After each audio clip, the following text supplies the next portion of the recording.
I mean, we did not expect the amount of success. I mean, we worked hard on it. We expected people to like it, but we were sitting at like 411 views when month 2 in, and then boom, it started to blow up. And that was interesting for sure, to say the least. Crazy. Yeah, so... lots of comments, subscribers. Yeah, so we got some questions, I guess, from the fans. And lots of questions. Yeah, so... and comments. Yeah. And comments. And suggestions and reviews, and it's pretty cool. So, how was our directorial debut? I mean, and writing debut, I guess they're asking us, and... you go first, Doug. How was it for you? This first time writing, first time directing. So how'd that go? Well, really, we just flew off the seat of our pants. Right? Mostly, I mean, we kind of had an idea of a story, and we kind of wrote a script. Well, you wrote a script, and you sent it to me, and I grammatically curly. Yeah, whatever. You know, we're actors. We're not scholars for sure. You know, changed some of the wording and added some parts and took away some parts, and then when we got down to filming it, the script went right out the door. And we just most of it, yeah. Flew off the seat of our pants again. Absolutely, but it was fun. I mean, it was definitely fun. So that was cool. A lot of ad lib. A lot of ad lib, especially from this one. Yeah. How many times did you say Joe in the film? Yeah, well, one viewer, you know. Said it 1,000,000 times or so. Just wanted to make sure y'all knew who his name was. Joe. Joe. Doug. Joe. Yeah. So yeah, absolutely. Good question. Crazy Good question. But yeah, it was. I learned a lot doing it. I mean, we just decided, let's do this, and without any help, and away we go. You know. We made a film, 32 minutes long. So as far as the question goes, the direct answer is. It was interesting. It was a learning curve. It was a learning curve. So I'm glad some enjoyed it. And we're still on that curve. Yeah, it's a big curve. Yeah.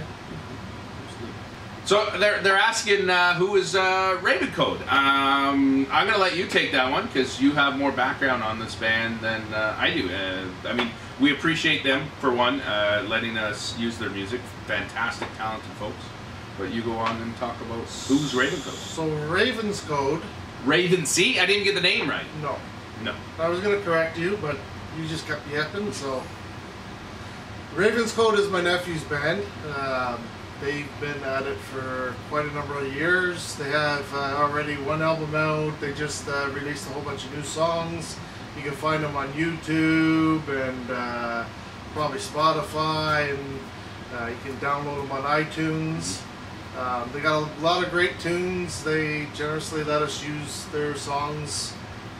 And they fit so well. They fit so well. Some of them really do, yeah. They're great songs, great rockin' songs, kind of like 3 Days Night or you know, something like that. And you know, good band. You should check them out. Absolutely. Raven's Code. My nephew, he's the bass player. It's okay, bass players are good. Yeah. Slapping the bass, man. Michael R. Davidson, thank you for letting us use your music. And the rest of the guys in the band. Yeah, so good question again. Very good question. So they're asking what kind of challenges we had on set. I mean, how long is the interview? I mean, that's interesting. From actors not showing up, our extras, to film crew not showing up. And we had to, again, seat of our pants. We actually had no extras. No, we had one extra. We had one extra. Pretty young lady. Pretty young lady. Have no idea how you landed her, but that's yeah, I'm still Mrs. Doug Taylor. I pretended to be somebody. And she's hooked now. She's a committed girl. So no, but that was the only extra because our extras didn't show and scheduling conflicts. You were one of the extras. Yeah. I chased myself and I don't know if you noticed that. Yeah, you shot yourself, chased yourself in that one scene. Yeah. Well, and I was also the one that tied her up. Yes. That you tackled. That I tackled, and I was also you hit me in the head. Hit you in the head, yeah. But there was a lot of voice actor extras. We have to give them credit. I mean, phenomenal job from those folks. One in particular, Greg Frankson. He did the voice of the guy that I tackled. kind of an added thing later. And, yeah. So we had some challenges. The guys telling the news. Yeah, you'll find them in the credits. Their names, I'm sorry, they're escaping me right now, but phenomenal people. And of course, David Rypar. Rob Leonard. What his acting debut, and never done it before, and he was perfect in. And when we were writing the film, who we had in mind, how we pictured him was the smoker from the X-Files. For those geeks out there. So he was perfect. I mean, he even smoked, which is kind of funny, but we didn't get that scene. Yes, he does. I didn't even know that. Yes, he smokes, and the thing is there was a scene where he was going to smoke in a parking garage, and unfortunately we had to cut it out due to time conflictions. And, we just wanted to get so we just got it done, and that's why you have that long, drawn-out email sequence that some people liked, some people didn't. Some people felt it was good and it told the story, and others felt it drew it on. That's okay. We probably, if we stuck to our plan of what we wanted to do, we probably could have told the story better. Yes. But we'd still be working on it. We'd still be working on it. You wouldn't have it in your hot little hands and your mobile devices. And for me, and joking, everything was not good for me. I don't like anything about it. If it was up to me, it'd probably never get out there because I just, But there it is, in their face. But we're going to make it a feature film. We're going to extend it out and maybe get some, now that people see what kind of filmmakers we are, they might be on board more and we might not have as much conflicts. One of the hardest challenges for us was doing the actual editing on the computer, which I didn't do. It was all this man right here. This is my first time, so go easy on me, expert editors out there. We did the stuff behind the camera, we did the stuff in front of the camera, we did the stuff in the cutting rooms, everything. Yep, we had to rely a lot on stock. And we were learning how to do it.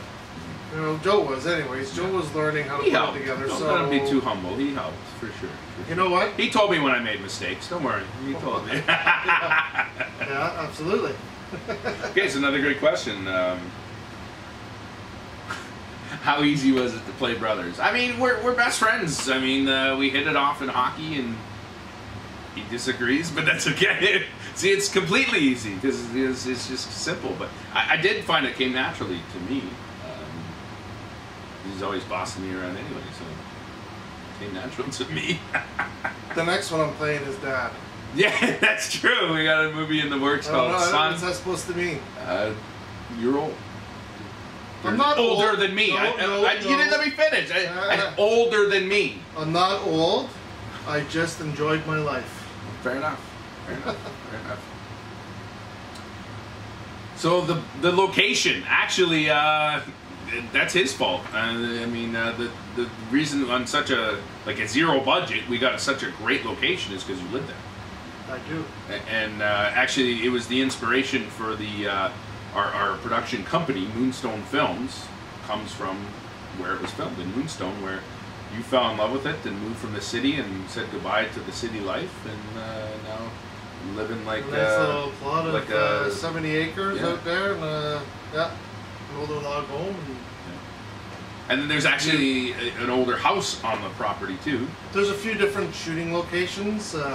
It's all one spot, but it's all on the same property. We haven't, but I've had people on there to do the Toyota RAV4 commercials, and there's also been some other shots.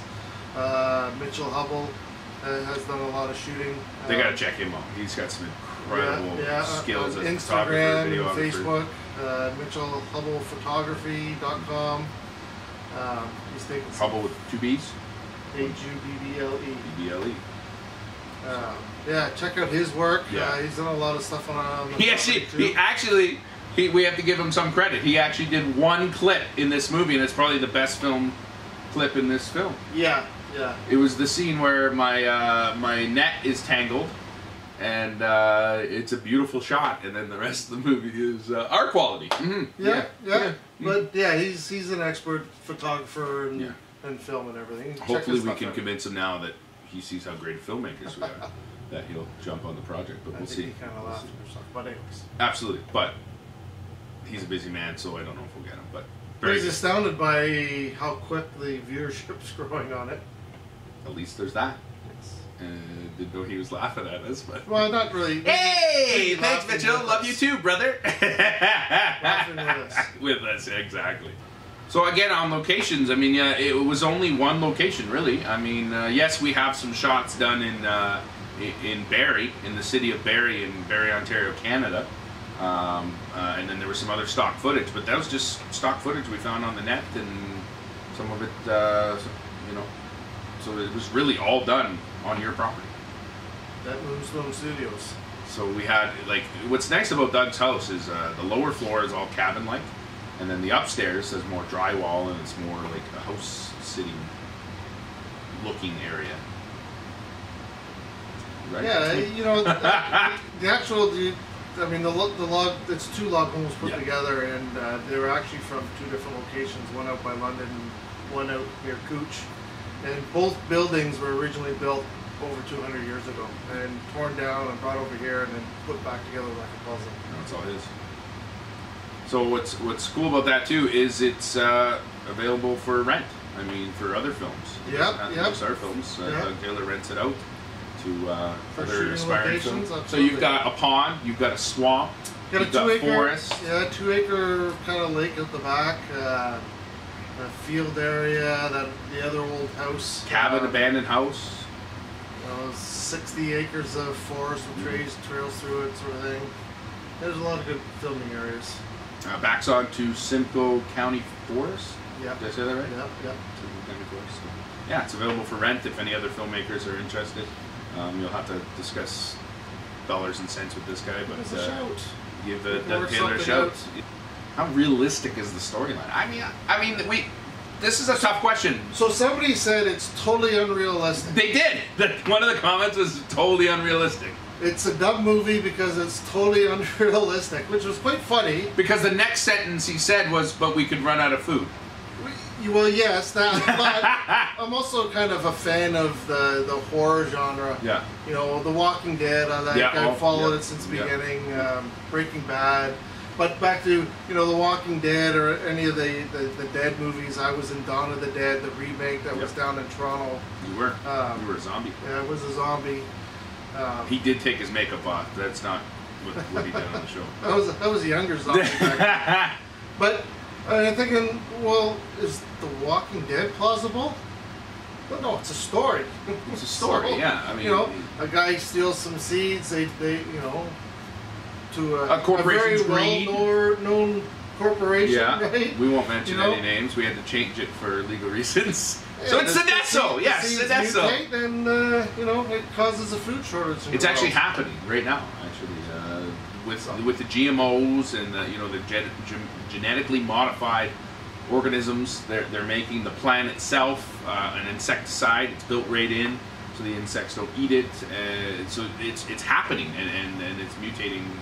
So it is actually pretty realistic. But at the same time, it's also a story. It's also a story. It's just a story made up by mostly this guy and with help of this guy. So it's open to interpretation, I guess.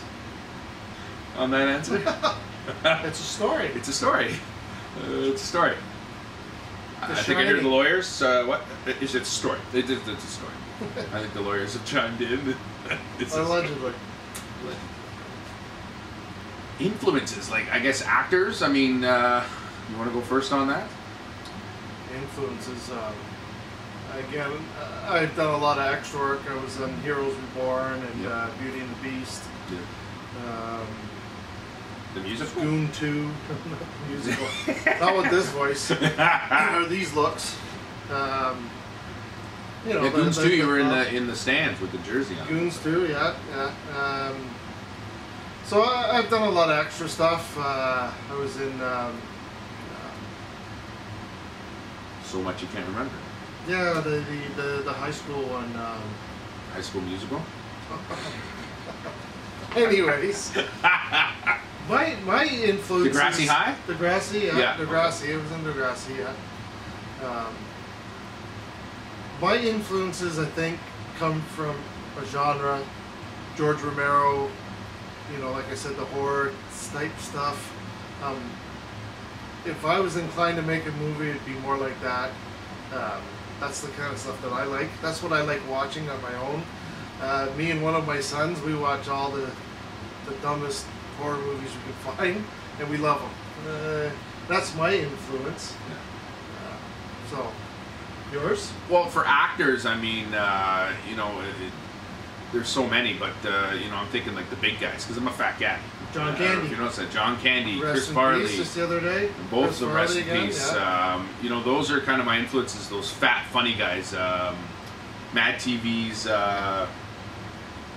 You know, the fat guys is my influences. But as far as directing and movie writing is the Quentin Tarantino and the Alfred Hitchcock actually are scene where I get hit in the back of the head, which I think we did actually a good job on. But there was a quote from Alfred Hitchcock. It was, and this isn't line for line, but is it more suspenseful to be in the room while a murder's taking place or outside the room hearing what's taking place and your mind just goes crazy?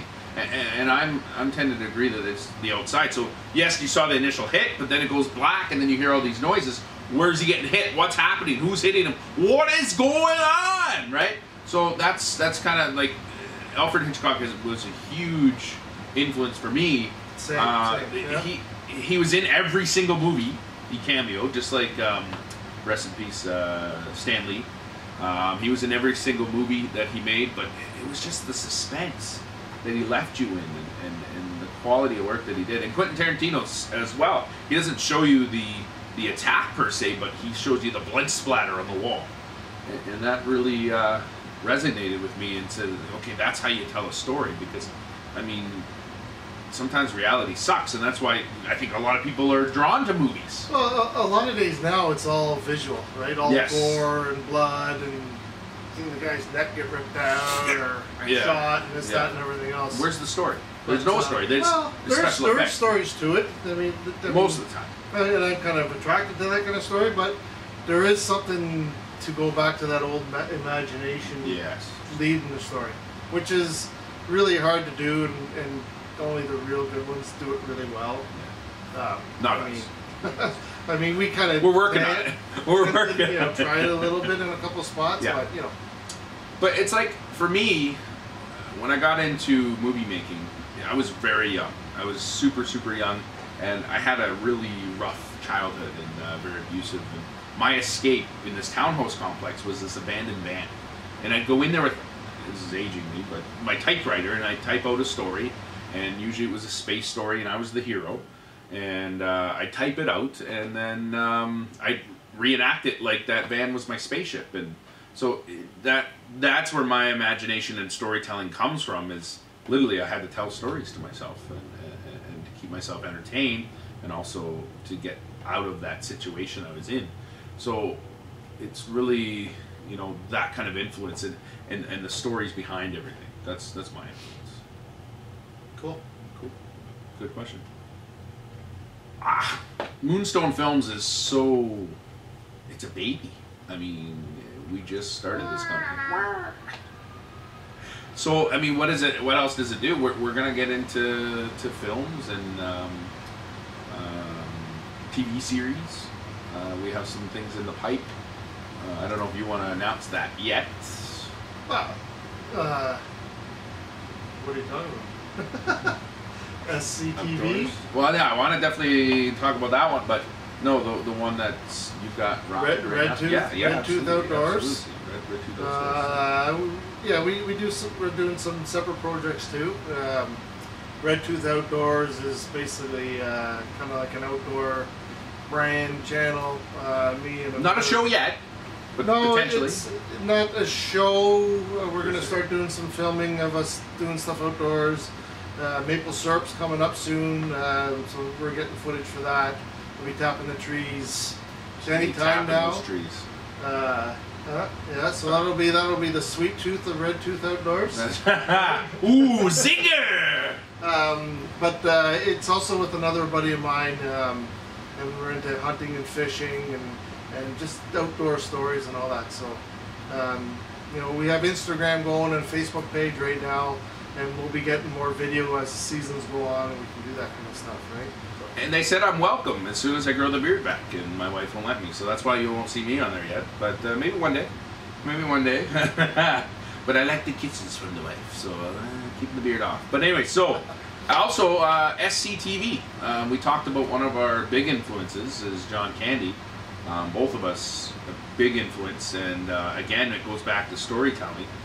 They started like a poker game in Martin Short's house. Martin Short's house. It was like a poker game for them. And instead, they did skits, and look what it turned into, a worldwide phenomenon. Like Bob and Doug McKenzie, just Polka Kings, and, Eugene Levy. Look, it launched a lot of careers. Yep. So we obviously don't have the rights to SFTV, SCTV. We don't have the rights to it. Broken City does down in Toronto. So, but we have a love for comedy as well, and we're coming up with SFTV, Streaming Funny TV, and it's influenced, not copying, but influenced by SCTV with some short skits and things that are very, mostly clean comedy, so the whole family can watch, and bringing back Canadian skit comedy because it's not here anymore. So there's lots of things in the pipe, is our point, I guess. This channel will not be like dedicated. this big though, so it's jam full. Yeah, but we've got things going on, and this channel will be showing off all of it. So this is just the beginning. Unnatural Apocalypse. You want other movies in the pipe, and yeah, and you've got a couple of other things on the go, right? Life in the Bay, a little series about life in Collingwood, Ontario, and the surrounding area, like Wasaga Beach. Lots going on. Lots going on down here. Lots going on in Moonstone Films. Although we're a baby in productions, we're rocking some things on the pipe. So I'm glad you asked that. This is a question that comes up often, and it's a hard one to answer, so I'm going to let you answer first. Of course. Greatest movie of all time. Oh, dude. There's going to be a lot of air in here, and all. Yeah. Greatest movie of all time. That's a tough one. How can you pick one movie? Yeah. Seriously. See? I don't know. Yeah. It's a tough one. It's a good question, but it's a tough There's one. there's so many great movies over time and in different genres. I couldn't pick one. You could pick one. Well, pick a couple for them, I guess. We got to answer some of their questions. I don't know if we answered any of them so far. So. Yeah, you know what? All right, I'll go first. I You think about prepared, but for me, I think the one that really kind of piqued my interest is actually, to be honest, wasn't a movie. It was Saturday morning cartoons. That got me the most excited because I'm also a voiceover artist for those that don't know. Yeah, Roadrunner and He-Man and oh man, just the fact that they can take something like that and just keep my attention. It was pretty incredible. But if we wanted to go movie, I would have to say the Lord of the Rings trilogy, because I grew up on the books and the Hobbits and stuff like that, and then they brought it alive, and that's the big thing, and that's what it brings us back to is storytelling, and they took this book that we love so much, a trilogy of books, and then the Hobbit prequel. Yeah, and that's just blew it up. Good ones. I mean, when I was a kid, I think if I think back to movies when I was a kid, when I was a really young kid, my parents on New Year's Eve, we'd go to the theater in Scarborough. And There's a theater there? Cedarburg, there's a few theaters there. Cedarburg. And on New Year's Eve, and we saw the Late Show. The Late Show. And it was the Amityville Horror. Nice. So me, I'm in like under 10, and my brother, we decided we're going to be tough and sit in the front. My parents were back there. Now, I don't know if you've seen the movie, but the guy's falling asleep, and he's waking up at 11:11 or whatever, and he's falling asleep. Then all that one scene with the black cat goes, "Ring!" at the screen. We got up, we walked back, sat down back with our parents. Maybe that's where the horror thing came in. Yeah. But the Star Wars movies. Oh, huge. That came in when I was, young, and that's probably, something I liked and followed. I remember when I was young, had all the figures and all that kind of stuff. So you're right, can't pick one, because then you just pop them at Back to the Future trilogy. I'm like, wow, that's awesome. That's one of my top 5 at least. Apparently he doesn't agree, but that's okay. So I mean, yeah, so that's a tough question to answer. I hope we answered it as best as we could. If you don't like it, too bad. So 13,000 views, Doug. I mean, like I said at the beginning of this interview, we were at 411 wondering what the heck, was it as bad as we thought it was? And now we're at over 13,000, creeping up on 14,000. Went from 3 subscribers to 52 now. Well, what we kind of put it into the back burner and said, well, we did it, we learned from it. Yeah, it's done. There it goes. And then one day, Joe, actually just a few weeks ago, Joe's like, texts me, he's like, it's like 4,000 subscribers now, or 4,000 views. What? Looked at it, and then every day it's like 1,000, 1,000. And over the last few weeks, it's just shoots up. And it's not stopping. It's not And we've had some great comments, and thank you. Yeah, and we've had some, bad reviews, and those are good too. We've had some rude remarks, and we're gonna go over those. That's not acceptable, really. I mean, I like them.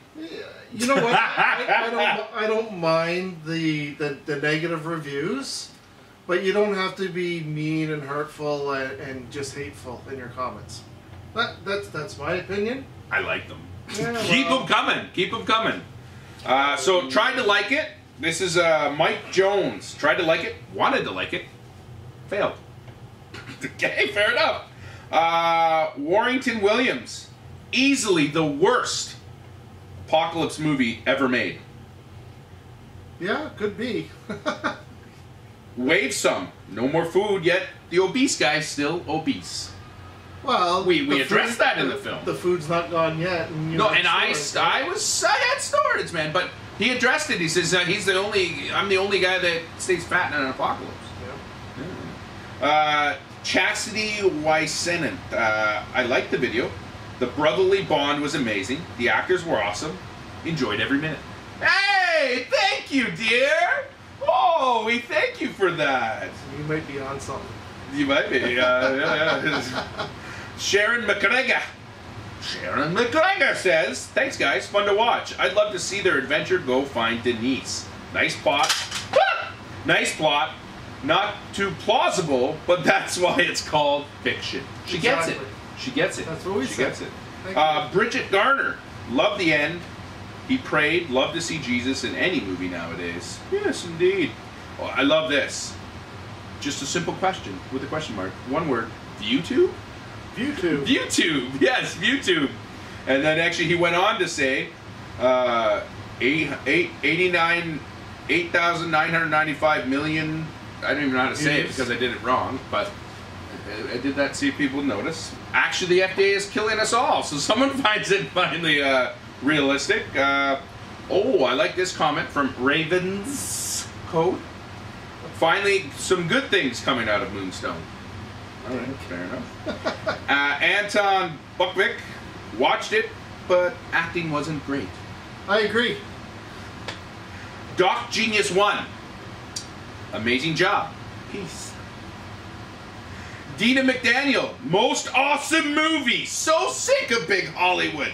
Big budget, big unbelievable action, no story movies. When you come across one like this, it is a true gem. Thank you so much. Again, give me some of what you're smoking. But no, I love it. Thank you. Thank you. The Oatman Homesteader. Great short. I enjoyed the independent quality and good message. The Oatman Homesteader. Actually, I think you're on my other channel, Todd's Homestead Journey. That I had you should check that out too. Held out and kind of trailed away from because we were doing this. Yeah. But thank you. Gary Johnson. Unrealistic and very unlikely to occur due to scenario presented. However, food shortages are a real threat due to unstable climate and natural disasters, which will lead to civil unrest, etc. And without any relief in sight, the violence will escalate into Armageddon-like chaos. Interesting movie. Stephen Hawking once said, intelligence is the ability to adapt to change. I wonder if he had the strength and intelligence to intelligently change our economic system to something that promotes cooperation between different groups of people, or will we allow fear to rule us? Wow. Peace.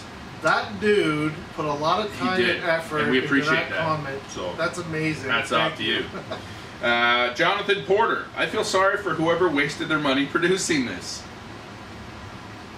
Thanks for feeling sorry for us. I don't know. We did everything ourselves. We will take donations for if you really feel that bad. We will take donations in $5 increments. We'll take that. Peter Schmidt. I'm sorry, but this is one of the most stupid videos I've ever seen. Terrible acting, no plot, and the biggest belly I have ever seen. No plot. Big belly? Well, he's got me there. He's pretty. But there's definitely a plot. Amado Leon. Well, Slim can lose weight now. Talking about me. Maybe. And Amado Leon again. Remember, only bad guys have guns. There's a political message there. I'm going to leave that one alone. Remember, only bad guys have guns. Really? Yeah. Len Kuchma. This one is one of my favorites. When I saw Joe get attacked from behind, I thought, no, not Fat Joey! How many Fat Joeys can we lose? When is enough? Glad he made it. Rather enjoyed that short. So if anybody doesn't know, that is actually a reference to one of your favorite shows. Yes, The Walking Dead. Yeah. The Walking Dead. Yeah. Fat Joey was in. Megan Tanner, can't wait for the world premiere of Rob Leonard. And funny enough, I was talking to Rob Leonard the other day, and he says, I don't know who that is. It's funny. It's funny. Okay, last but not least. He's got a secret admirer. He does. James German. I'm not sure fat people can run. See, that goes to... and I said me neither. rule number 1, right? It'd be nice. Or what? What's rule number 1? In the zombie apocalypse. Oh, yeah. Zombieland, right? Oh, yes. And the part 2's 1. coming out for Zombieland. Yes. Very excited. Well, what's rule number 1? Oh, yeah. Rule number 1. Surviving Zombieland. Cardio. Fatties always die first. Yeah, there Fatties you go. always die first. That was toast from the beginning. Zombie movies. I got a thing for them. Good reference. Like it. So that is it. That is the comments from the viewers, and I know you found some of them insulting, but they were mostly directed towards me. None of those. And I was very excited. None of those that you read. Some guys replied to the replies. Yeah, Okay. with a lot of swear words and just plain rude and just dumb stuff. This is You a can, family don't like it, movie. don't like it. Call them fat, whatever. Call us dumb, bad actors, cool. You know, you just don't have to. Some people call Nicolas Cage a bad actor. Man, I don't care about that. You don't have to start swearing and No. being a jerk. He swears enough. I'll do it back, yeah. But But hey, if that floats your boat. boat your float, man. All right. Thanks for joining us. Thank you, everybody. Yeah. Thanks for 13,000 views and 60-something comments and 100 and some odd likes and 69 or whatever it is dislikes. In a few weeks, and So we gotta get working on the next. But thank you. Yes. Thank you. And let us know if you want us to continue with this film or make a different one. Let us know in the comments. Yeah. And subscribe. Subscribe. Yeah, we're thinking about redoing it. Yeah. With everything we learned. Proper actors. And getting proper the film editing. guy. Like a director of dog. photography. You know, all that. And actually... And check out and the Jack's husky. the wonder dog. Yes. Yeah, the husky in the film. Has his own Jackson. Twitter, At Jackson the Wolf Dog on Instagram. And maybe we'll put Maggie in there. You can't see her right now; she's underneath, but maybe we'll put her in there.